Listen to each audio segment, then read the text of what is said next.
with this new electronic age that we're in, with the Zoom age, a lot of companies have lost touch with their culture. Employees are now working from their homes or working remotely in other areas, coffee shops, maybe out of their car sometimes.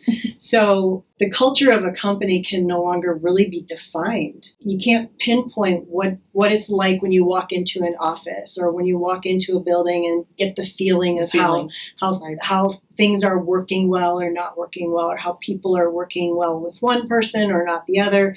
You don't have that water cooler discussion.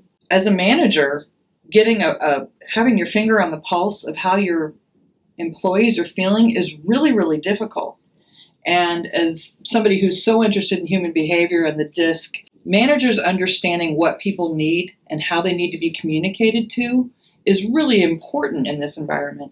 Like, take for instance me. I'm a very high I. I thrive on people's energy. I like to talk to people. I like relationships. Where Roberta, she's a high, what we call a C. And those people tend to not need as much conversation. They're more task-oriented. So as a manager, if I've got somebody at home that's a high I like me and needs that human interaction, and you've got somebody who's a C, their attitudes about Zoom and working remotely are going to be completely different.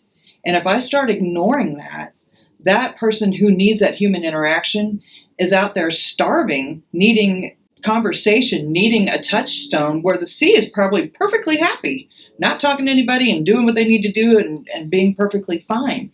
But morale can start to take a nosedive if a manager isn't paying attention to what his people need out in this COVID world that we're in.